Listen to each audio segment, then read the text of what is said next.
Stop for a moment where you are. Don't close your eyes yet. Just observe what's happening right now inside your head. Listen carefully.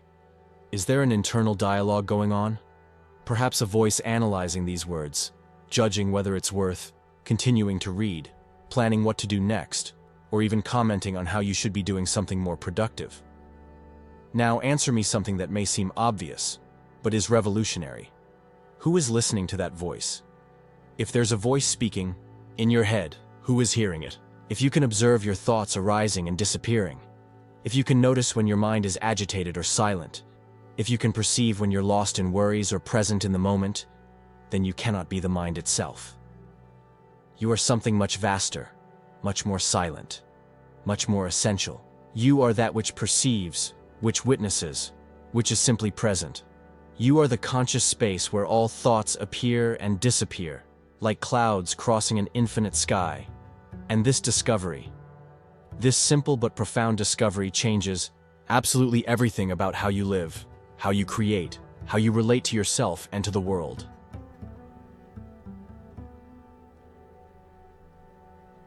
There's a story that Rick Rubin, that legendary guardian of creative silence, that artist of the invisible, often tells about artists who arrive at his studio completely blocked. They enter carrying the weight of enormous expectations, devastating internal criticism, relentless voices that whisper incessantly, "This isn't good enough. You don't have talent anymore. Who do you think you are to try to create something meaningful? Your time has passed. You were never really special." And then Rick does something that, to the anxious mind of the artist, seems almost insulting in its simplicity. He invites the person to sit in silence, not to meditate in the formal sense, not to find inspiration through some specific technique, not to solve the problem of creativity, but to simply notice, with gentle curiosity, who is there when all those critical voices finally quiet down. What he discovered through decades working with the most diverse creators, from rappers to rockers, from pop singers to mystics of experimental music, is that authentic creativity never, ever comes from the mind. It comes from a much deeper, much more silent, much more reliable place than any mental strategy. It comes from that vast and silent space that can observe the mind without getting lost in it, without identifying with it, without believing it, is the mind. Have you ever noticed that your best creative moments happen when you're not trying? When you're walking aimlessly, in the shower, letting the hot water relax your shoulders, in that suspended moment between sleep and waking, or when you're completely absorbed in some simple activity like cooking or gardening. This isn't coincidence. This isn't luck. It's because in those moments you naturally detach from the obsessive identification with thought and return to simply being you, the conscious observer, the silent presence, that which you always were before learning to identify with mental noise. The mind is an absolutely magnificent tool. It solves complex problems, organizes vast information, helps us navigate the practical world efficiently, creates bridges between abstract concepts, imagines future possibilities, but it was never, at any moment, made to be our identity.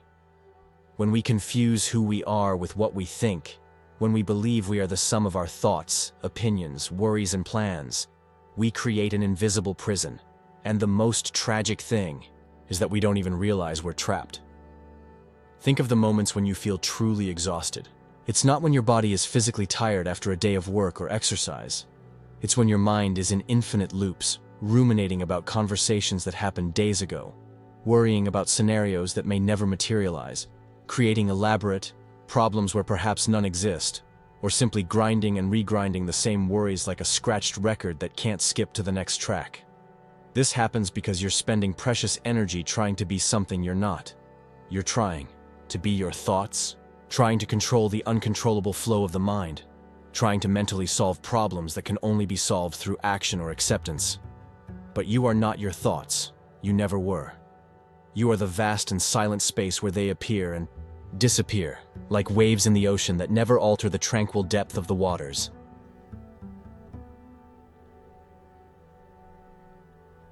There's a moment, right at the beginning of each breath, when you're neither inhaling nor exhaling. There's a pause, almost imperceptible to the hurried mind, where everything is simply in perfect suspension. There's no movement forward or backward, no effort or resistance. There's only a living quietude, a pure presence. It's in this microscopic space that life really happens, that mystery reveals itself, that the constant renewal of existence unfolds. Similarly, between one thought and another, there's a space, a silent interval, a conscious pause. And it's in this space, not in thoughts about life, but in life itself, that you really live, that you really create, that you really are who you always were. Rick Rubin built his entire revolutionary, creative philosophy around this apparently simple but profoundly transformative concept.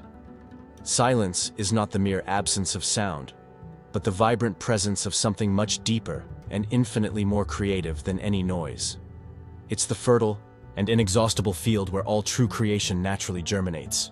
He calls this being completely present with what is, without the neurotic compulsion to transform, improve, control, or solve.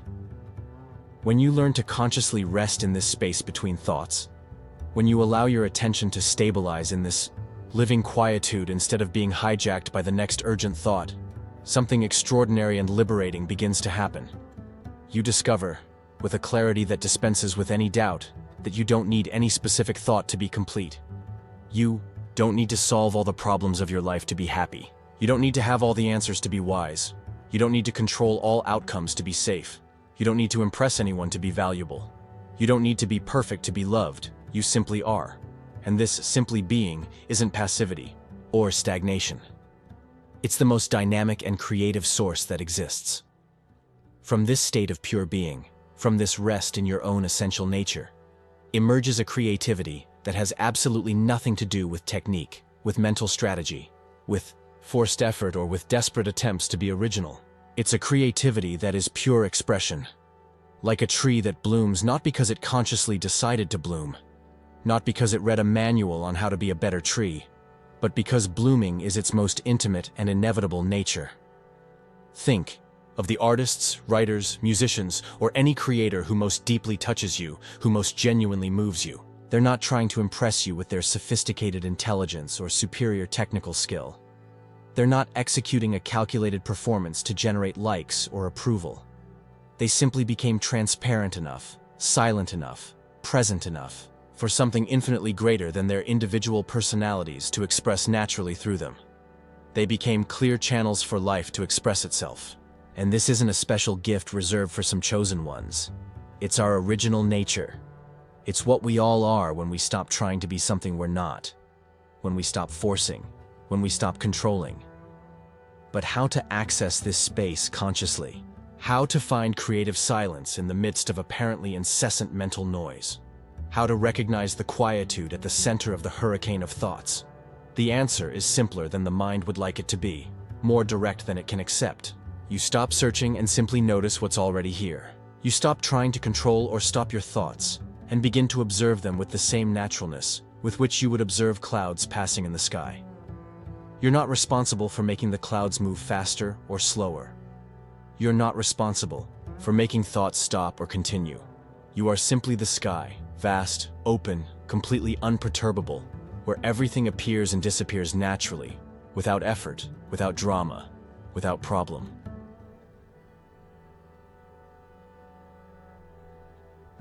Let's be completely honest about what really happens when we live identified with the mind, when we believe we are that incessant voice in our head. It's as if we were trapped in a room full of infinite mirrors, where each reflection is a thought, a judgment, a worry, a criticism, an analysis. And the more we try to escape this room, the more we struggle against the reflections, the more we get lost in the reflections themselves, the more we confuse what is reality and what is just another mental projection. The mind loves to create problems, not out of malice, but because that's how it stays relevant, busy, at the center of attention. It takes perfectly simple situations and transforms them into elaborate and complex dramas. It takes moments of natural peace and compulsively fills them with endless lists of should do this, need to solve that. What if that other thing happens? How will I handle everything? Why didn't I do it differently in the past? Are people thinking badly of me? How many times have you felt genuinely anxious about something that didn't even happen? How many times have you created completely catastrophic scenarios in your head? Lived losses that didn't exist outside your imagination? Suffered in advance for relationships that ended only in your thoughts? Spent sleepless nights worried about difficult conversations that may not even need to happen? This isn't a defect of yours. This doesn't mean you're neurotic or problematic. It's simply what happens naturally when we believe we are our mind, when we identify with every thought that arises as if it were an absolute truth about us or about reality. When we do this, we completely lose the power to choose which thought deserves our attention and which thought can simply pass like a cloud in the sky. Rick Rubin has a deeply liberating insight about this. He observed, over decades working intimately with artists of all kinds, that the most blocked creators always arrive at the studio with exactly the same complaint, expressed in infinite variations. I can't create like before. I've completely lost my inspiration. I don't know who I am artistically anymore. Everything I do seems forced. People will realize I'm a fraud. My time has passed. But what he discovered, through his unique way of creating spaces of silence and deep listening, is that these artists haven't lost absolutely anything. They haven't lost talent. They haven't lost inspiration. They haven't lost their creative essence. They simply identified so much with the critical and controlling voices of the mind that they completely forgot where true creation really emanates from. Authentic creativity doesn't come from thought. It never did. It comes from silence. From the empty and fertile space that exists between one thought and another. From the deep place in you that exists before any idea about how things should be. Before any judgment about whether you're good enough, before any fear about what others will think. When you identify completely with the mind, you lose access to this creative space. It's exactly like trying to listen to a subtle and delicate music while someone is screaming incessantly in your ear. The music is there, it always was there, it always will be there. You simply can't hear it through all that mental noise. And the most ironic thing is that the noise, most of the time, we're creating ourselves. We're repeating mental patterns that we learned so long ago that we don't even remember where they came from or why we adopted them. We're carrying voices that aren't even ours. Voices of critical parents, rigid teachers, competitive society, productivity culture, but that we've assumed as our own identity.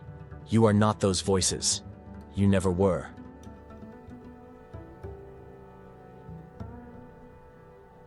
The mind detests not knowing. It literally has an allergy to uncertainty. It prefers being completely wrong to being uncertain, prefers an inadequate answer to no answer, prefers a wrong direction to no direction. It compulsively creates elaborate stories to explain what is inexplicable, builds complex theories about a future that is intrinsically unpredictable, obsessively revises a past that can never be altered, all to maintain the comforting illusion that it has control over life. But what if not knowing were actually a state of profound freedom? What if uncertainty were the natural portal to the most authentic creativity? What if mystery were not a problem to be solved, but a space to be inhabited with reverence and curiosity? Rick Rubin discovered something absolutely fascinating working intimately with artists over decades, observing closely the moments when creative magic really happens, the moments of greatest creativity, the most original insights, the most touching expressions always, without exception, emerge from not knowing. When a musician stops trying to consciously compose the perfect song that everyone will love, and simply allows themselves to experiment without objective, without agenda, without expectation, something magical, something inexplicable, something that cannot be forced begins to happen. When a poet stops trying to write the poem that will change the world, and simply lets words flow like water finding its own way, true poetry, that which touches places in the heart we didn't know existed, emerges naturally. Not knowing is not ignorance. It's an extraordinarily refined form of intelligence. It's the intelligence of the body that knows how to breathe perfectly without you needing to think about each inspiration and exhalation. It's the intelligence of the heart that knows how to love deeply without consulting instruction manuals. It's the silent intelligence of life that knows how to create constantly and magnificently, from galaxies to flowers, without needing approval from committees or strategic plans. When you identify completely with the mind, you live in constant anxiety about needing to know everything in advance. You need to have a detailed plan for every possible situation, a prepared answer for every question, an immediate solution for every problem that might arise. You need to know how your career will develop, how your relationships will evolve, how you'll deal with challenges that haven't even appeared on the horizon yet. This is profoundly exhausting because life is, by its very nature, fundamentally unpredictable and deliciously mysterious.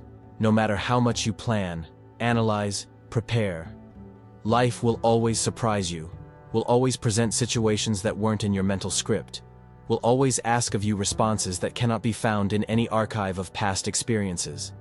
But when you recognize profoundly that you are not your mind, when you establish yourself in the conscious quietude that observes thoughts without identifying with them, you can genuinely relax in not knowing. You can move through life with curiosity instead of certainty, with openness instead of rigidity, with confidence in the intelligence of life instead of dependence on the limited capacity for mental control. This doesn't mean being irresponsible, passive, or naive. It means acting from a place of authentic presence, not mental compulsion. It means responding creatively to what is really happening now, instead of automatically reacting based on what you think should be happening or what you're afraid might happen. It means trusting in the inexhaustible intelligence of life, which is infinitely vaster, wiser, more creative than any mental planning, however sophisticated it may be. How many times have you surprised yourself doing something you never imagined you would do? How many times have you said exactly the right words in a difficult situation without knowing where they came from? How many times have you found elegant solutions to problems that your mind had categorized as impossible? How many times has life unfolded in a more beautiful way than you could have planned? This wasn't luck. This wasn't accident. It was you acting naturally from your true nature, from the silent space that knows without needing to think, that acts without needing to control, that creates without needing to force, that loves without needing to understand.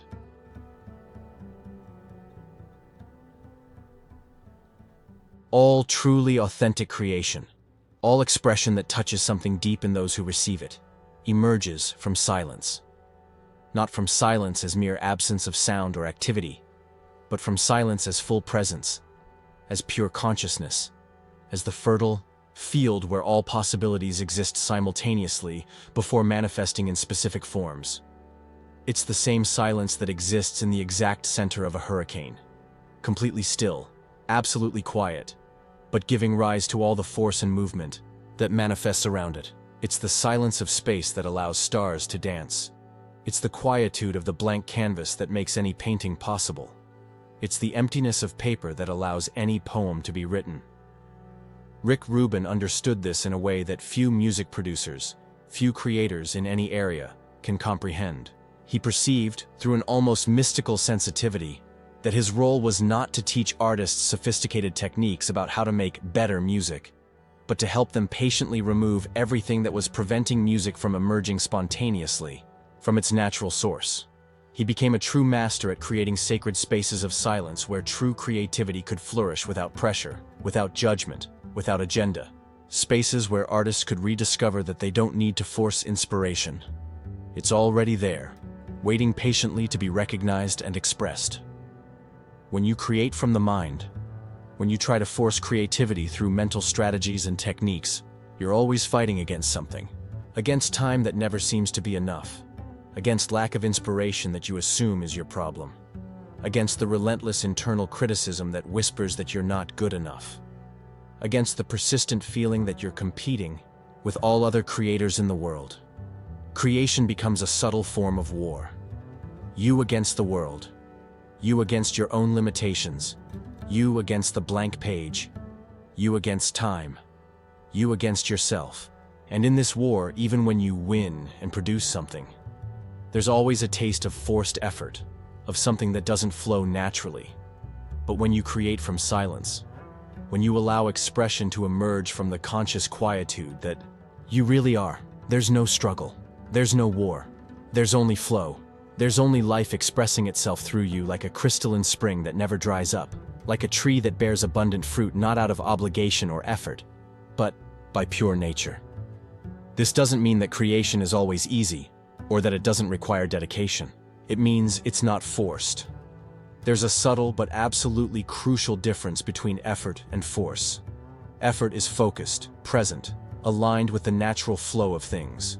Force is tense, anxious, based on fear of not being enough, on the compulsion to prove something. When you write, paint, sing, dance, cook, garden, or simply live from conscious silence, you're channeling something that already exists fully. You're not creating from scratch through pure mental effort. You're allowing something infinitely greater and wiser to express itself through your unique and unreplicable form. Each person has a creative signature that is completely unique in the universe. Not because they consciously tried to be different from others, not because they studied techniques of originality, but because when you remove all layers of mental conditioning, all the should be like this, all the need to impress, what remains is absolutely original by nature. You cannot imitate this authentic originality. You cannot force it or fabricate it. You can only allow it to emerge naturally, like a flower blooming at the right time, when you create the adequate conditions of silence, presence, and non-judgment. And it emerges invariably from silence, from the space in you that exists before any thought about how your creation should be or look. From the deep place in you that knows without needing to know, that acts without needing to control every movement, that creates without needing to impress anyone, that expresses without needing to justify its existence. When you recognize profoundly that you are not your mind, your entire relationship with creativity transforms in an almost magical way. You stop trying to be creative through mental effort and simply allow creativity to flow through you like breath flows through lungs. You stop obsessively worrying about whether you're good enough and simply become a transparent and receptive channel for something infinitely greater than your individual personality.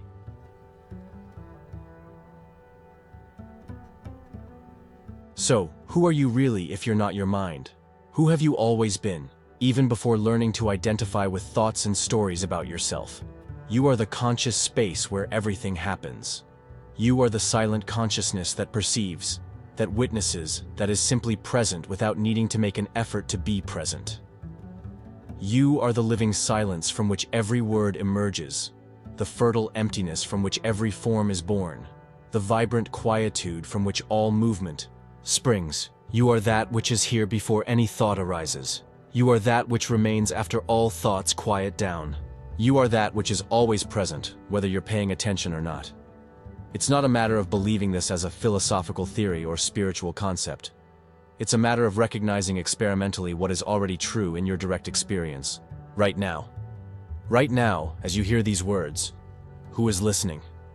When you feel the breath entering and leaving naturally, who is feeling? When you perceive that you are perceiving, who is perceiving? This presence that you are, this silent and spacious consciousness, doesn't need any specific thought to exist. It doesn't need any elaborate story about who you are or should be. It doesn't need any external approval, any special achievement, any proof of worth or merit. It simply is. And by being fully what it is, it creates spontaneously. And creating, it expresses itself in infinitely unique ways. And expressing itself, it continuously discovers that it was never really separate from life. It is life itself knowing and expressing itself through a particular and absolutely unreplicable form. I invite you to a very simple but potentially transformative experience. In the next moments after this text ends, don't do anything specific. Don't plan the next step. Don't analyze what you just heard. Don't draw hasty conclusions about what this means for your life. Simply sit comfortably and observe with gentle curiosity who you are when you're not trying to be anyone in particular. In this natural silence, in this conscious pause, you will find not only peace and rest, but also the inexhaustible source of your most authentic creativity. You will discover that you don't need to become someone special. You need to simply be who you always were, before learning to think you were the voice in your head. You are not your mind. You never were. You are the vast and conscious space where the mind appears and disappears like clouds in the infinite sky. And this changes absolutely everything about how you live, how you create, how you love, how you simply are. The silence is waiting for you. It always has been.